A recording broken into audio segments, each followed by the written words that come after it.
this lecture we are going to discuss about the Keynesian theory of income and employment. So, I am Anuradha Jain, Professor of Economics at Vivekananda Institute of Professional Study, is back with you to discuss this topic on Keynesian theory of income and employment.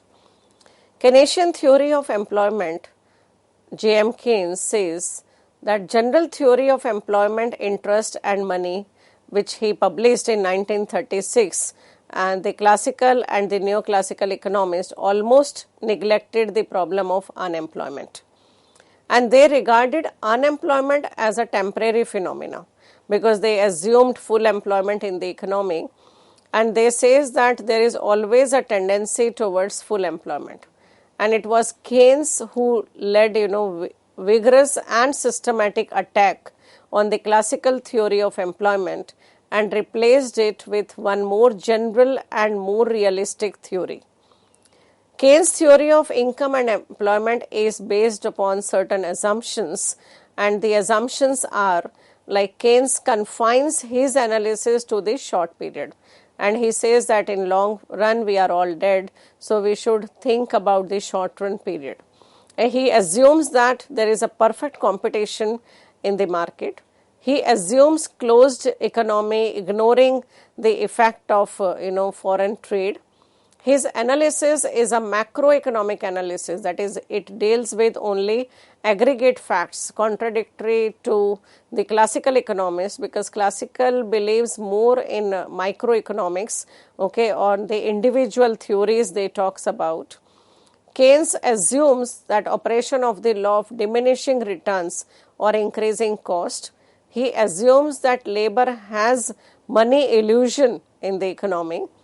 Keynesian theory of income and employment is a short-run theory because Keynes assumed that the amount of capital, the size of population and the labor force, technology, etc. do not change. And that is why Keynes' theory, the amount of employment depends upon the level of national income and output. Now, this is because the given amount of capital, technology and labor efficiency, increase in income and output can be obtained by employment of more labor. And therefore, in the Keynesian short run, the higher the level of national income, the greater the employment and vice versa. And it is important to note that Keynes thought that prices and wages do not adjust quickly to balance demand and supply. And therefore, in his theory of income and employment, he assumes that prices and money wages remain constant. And he talks about the stickiness of wages and prices. Keynesian theory of employment, the principle of effective demand, the principle of effective demand lies at the heart of Keynesian general theory of income and employment. Now, Keynes used the term effective demand to denote actual total demand of goods and services, like both consumption and investment expenditure by the people in a community. So, the level of effective demand determines the level of employment, which in turn determines the level of output and income in the economy. Now, if you see this diagram, then it explains about the whole theory of income and employment given by the Keynes. And the main center point of this theory is the effective demand, aggregate effective demand, which depends upon the two components, that is consumption demand and investment demand, because we say that total income, either it is consumed or saved or investment, and since we are saying that whatever is saved is invested, so therefore Y is equal to C plus I. So there are two components of effective demand, consumption demand and investment demand. Now, consumption demand, you can see, has again divided into two parts, that is income and propensity to consume. Because consumption demand, if you see, then it depends upon two factors. One is income, that means as there is a direct relationship between income and expenditure, income and consumption demand. So as income increases, consumption also increases, but this consumption part is divided into two components. One is the autonomous consumption, other is the consumption which is the dependent consumption on income and which depends upon the propensity to consume, marginal propensity to consume, means how much of the income or the proportion of the income that we consume, that is propensity to consume. So overall consumption demand depends upon, one is income and the other is the propensity to consume. Then investment demand again depends upon two components here, that is the rate of interest and the marginal efficiency of capital, because rate of interest, like whatever is the rate of interest in the market, that decides the investment demand. Okay, if rate of interest is more, then investment demand will be less because the cost of capital increases. And it also depends upon marginal efficiency of capital.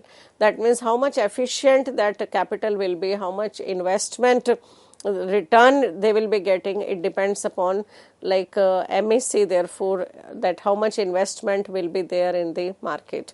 Then all this component depends upon the supply of money in the market, liquidity preference, okay, of the public, cost of capital. MEC depends upon the cost of capital and prospective profits or prospective returns in the market.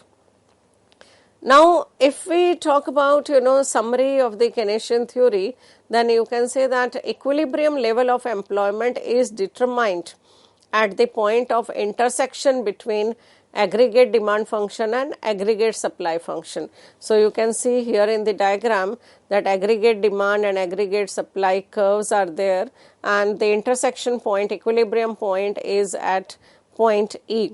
And this is also the point of effective demand. Okay, that means effective demand is that demand which is met by the supply. Okay, so which is fulfilled by the supply. So point E is the point where there is effective demand. So aggregate supply represents the cost, while aggregate demand represents the expected receipts of the entrepreneurs. Now, so long as the receipts are greater than cost, the employment will continue to increase, because any investment is made for the purpose of the profit. And if there is profit, if revenues are more than cost, then people will invest and employment will continue to increase. And this process will go till the receipts becomes equal to the cost, and no employment will be offered to the workers if costs are greater than receipts. That means that if any business businesses, they are incurring loss, so in that case they will not make investment and there will not be demand for labors as well. Now, level of output and income of a country depends upon the level of employment.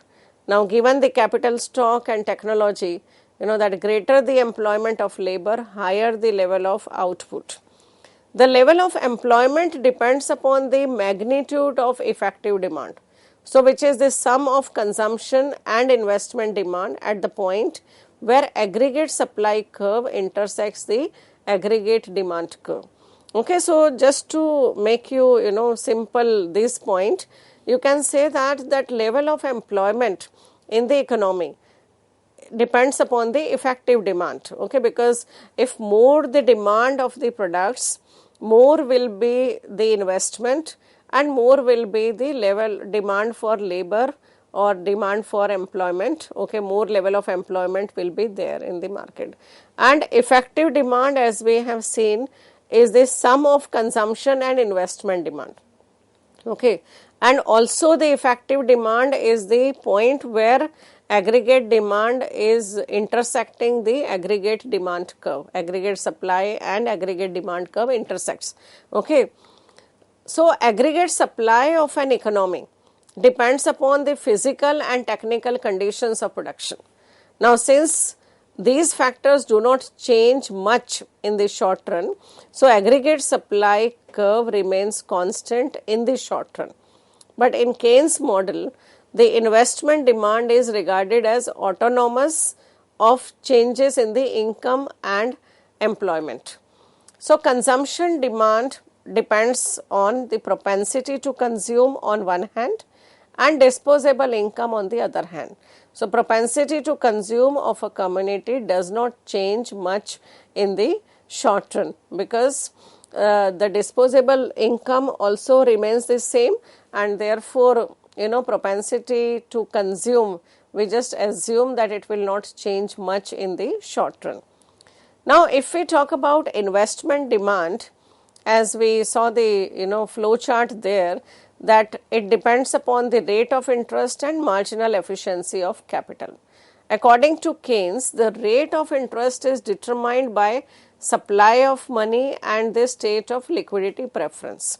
Okay, because if supply of money is more, then rate of interest will go down because cost of capital will go down.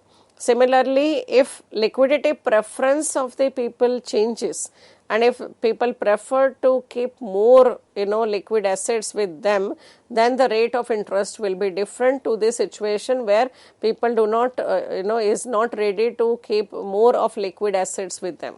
Similarly, MEC, marginal efficiency of capital, depends upon expected future yields or profit expectation of the entrepreneur on the one hand, and replacement cost of capital on the other hand.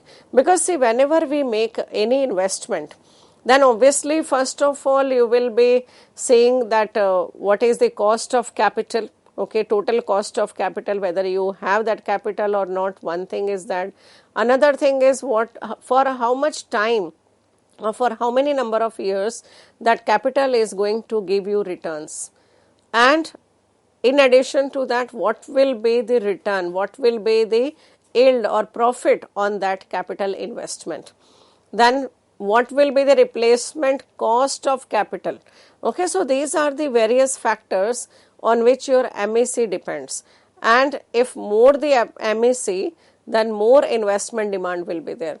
So if capital is more efficient, okay, if they will give more return, or if they will have more replacement cost, then obviously the investment demand will be more. So overall investment depends upon the two factors, that is the rate of interest and MEC, that is marginal efficiency of capital.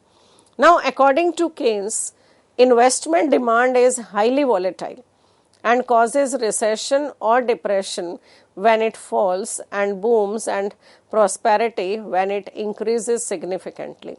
Why investment demand is highly volatile and causes recession or depression? Because everything moves around the investment.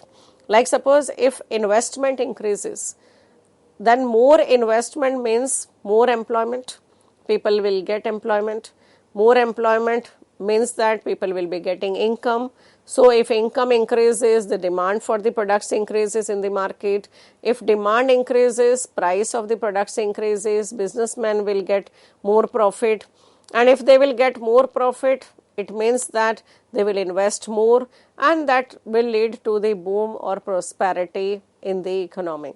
So it is highly volatile, and everything, all economic situation depends upon the level of investment in the economy. According to Keynes, like due to money wage rigidity, that is downward inflexibility of money wages, results in involuntary unemployment of labor.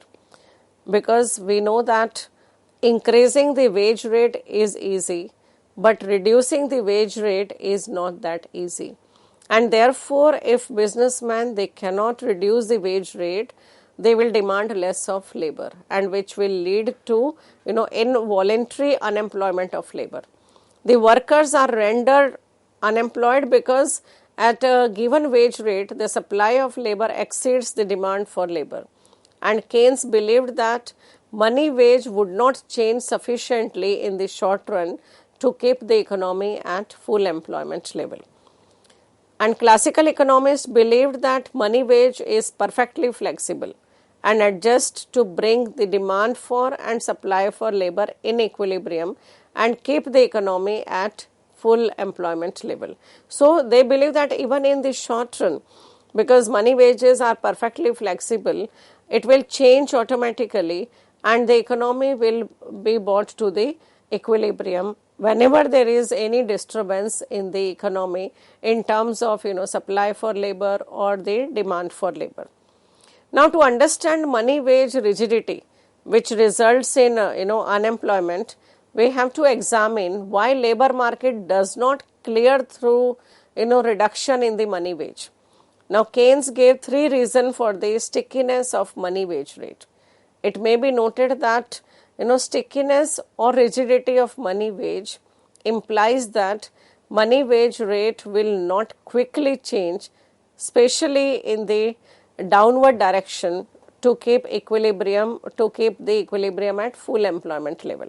As I just now said, that in the downward direction, changing the wage rate is not easy, and this is the thing which will not be very quick or which will not be accepted by the general public, and that is one of the reason for stickiness or rigidity of money wage in the economy.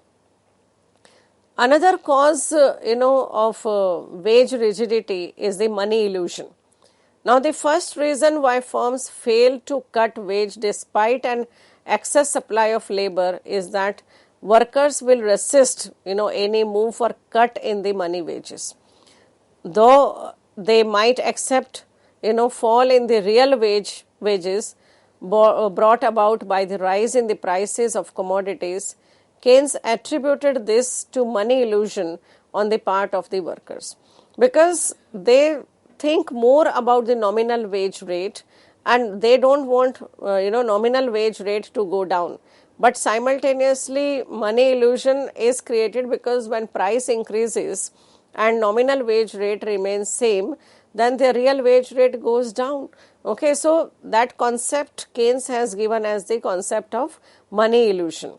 Now, by money illusion, it is meant that workers fail to realize that value of money, that it is purchasing power in terms of commodities, changes when price changes. Now, in most of the free market economies, such as those of USA and Great Britain, wages are fixed by the firms through contracts made with the workers for a year or two. There is little possibility of changing money wages fixed through contracts when the situation of either surplus labor or shortage emerges. So therefore, this is the another reason for money wage rigidity in the market, because when the contract matures, only after that they are in a position to change the money wage rate. So as the period of the contract goes, there is less possibility of change in the wage rate. So this is another reason for money wage rigidity in the economy. Trade union of workers again is the another reason that they never accept wage cuts even if some of the union workers remains unemployed. So thus the sticky or rigid money wage leads to the existence of involuntary unemployment. This means that labor market does not clear in the short run. Okay. Then in Keynes' contractual view of labor market, it is assumed that whereas prices are free to vary, the money wage is fixed. So it is important to note that Keynesians do not believe that money wage rate is completely fixed or sticky. What they actually mean by sticky wage is that money wages do not fall quickly to bring demand for and supply of labor in equilibrium at full employment level. Okay, so stickiness of wages does not mean that it remain fixed, but they mean that they will not change very frequently to bring the equilibrium in the economy at full employment level. So in their view, money wages are very slow to adjust sufficiently to ensure full employment of labor when there is a decline in aggregate demand resulting in lowering of price of product. So as a consequence, involuntary unemployment comes into existence, because when price of the products are going down and if wages remain same, then the business becomes unprofitable for the businessman. Okay, they are not in a position to earn profit for their investment, and therefore they will reduce the investment, and that the result will be that there will be involuntary unemployment that was created in the economy. It is important to note that Keynes accepted the classical theory of labor demand, according to which firms demand labor up to the point at which real wage rate, that is the money wage divided by the price level, that is W upon P, is equal to the marginal product of labor, because that is the maximum what any investor can pay to any labor, equal to their marginal product of labor. That means according to their productivity, whatever is the contribution of labor, at max any businessman or any investor can pay to the labor. Now you can see the diagram here which explains about the price flexibility and money wage rigidity, okay, and the involuntary unemployment in the eyes of the Keynes or in the theory of the Keynes. Now in panel A, the level of labor employment N0 shows the number of jobs when the economy is producing Y0 level of national output in the panel B, corresponding to the equilibrium between aggregate supply and aggregate demand. Okay, so panel B, you can say that aggregate demand and aggregate supply is given there at price level P, because prices are decided by the aggregate demand and aggregate supply curve in panel B, and the wage rate and output is demand for labor is decided in the panel A. Labor market must be in equilibrium at point E0 or at real wage rate W0 upon P0, at which N0 workers are demanded and employed, and all those who are willing to get jobs at the real wage rate W0 upon P0 are in fact demanded and employed.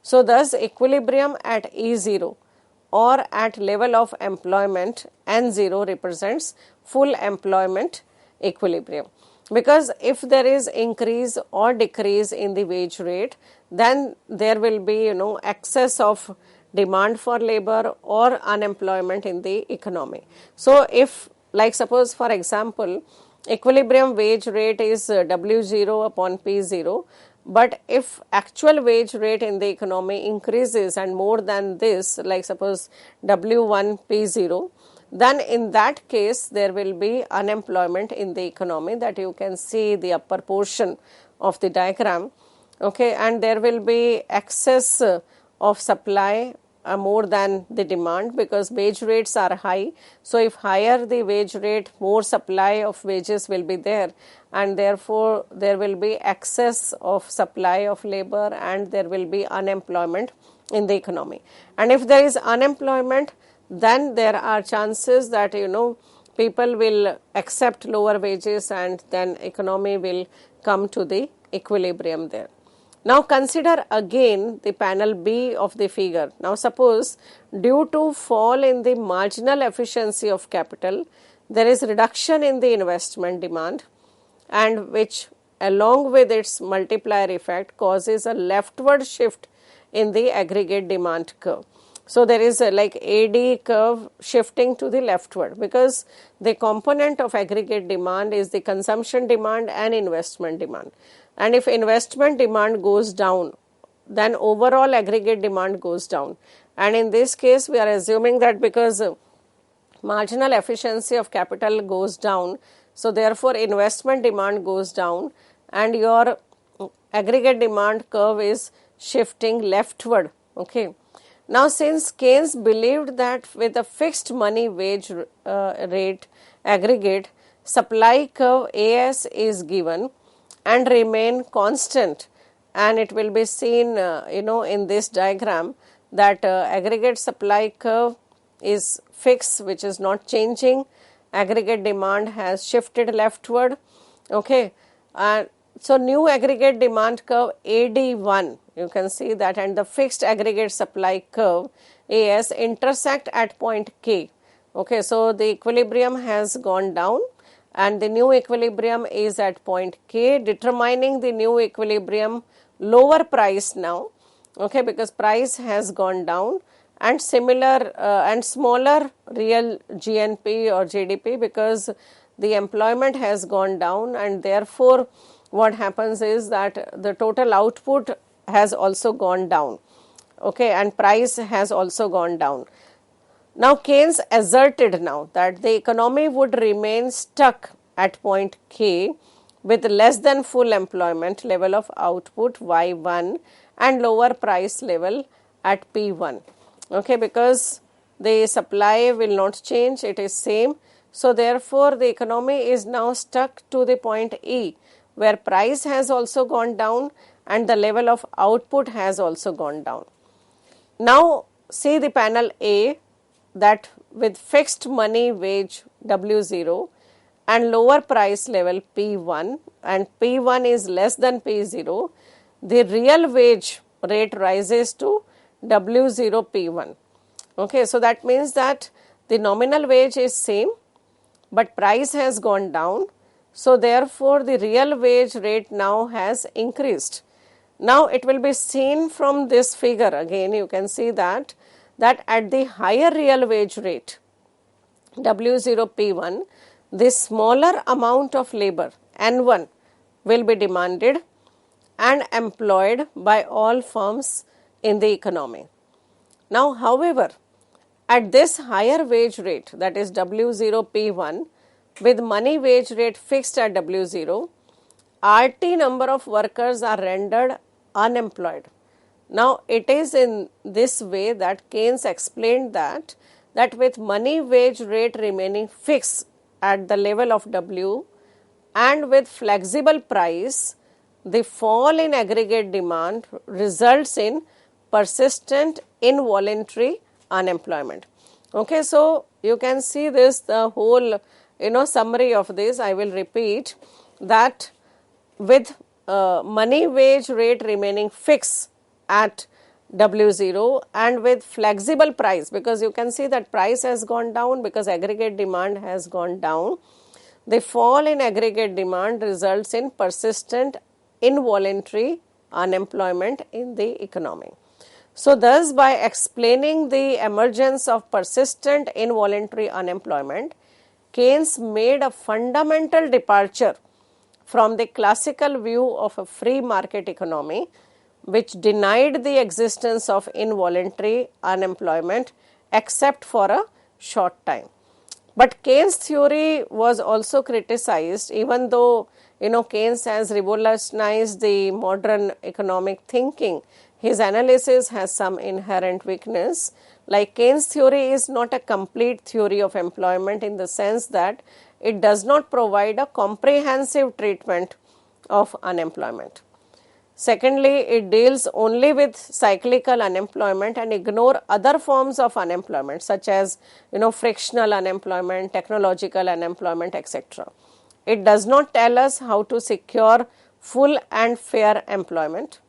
There exists no direct and determinable relationship between effective demand and volume of employment.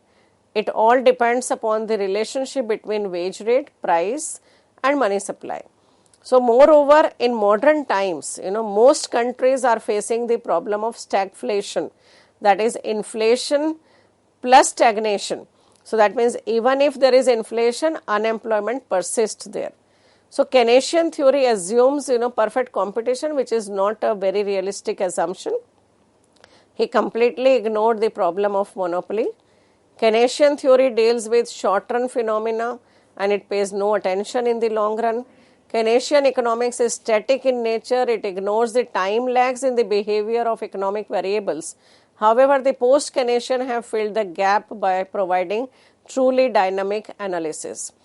Keynes' theory is purely macroeconomic theory which deals with aggregates and it ignores microeconomic phenomena.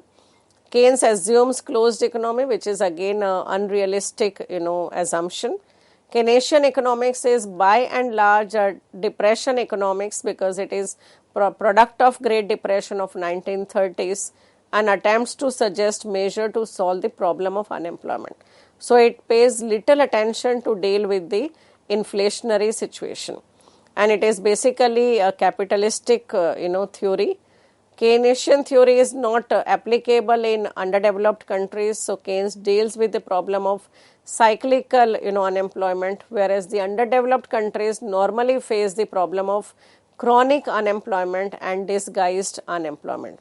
So as a remedial measure, Keynes suggested expansion of aggregate demand and discouragement to savings, while the underdeveloped countries need curbs on spending and increase in savings for capital formation and for large scale investment to break the vicious circle of poverty. Okay, so that's all in this lecture about Keynesian theory of income and employment. So thank you so much. Thank you.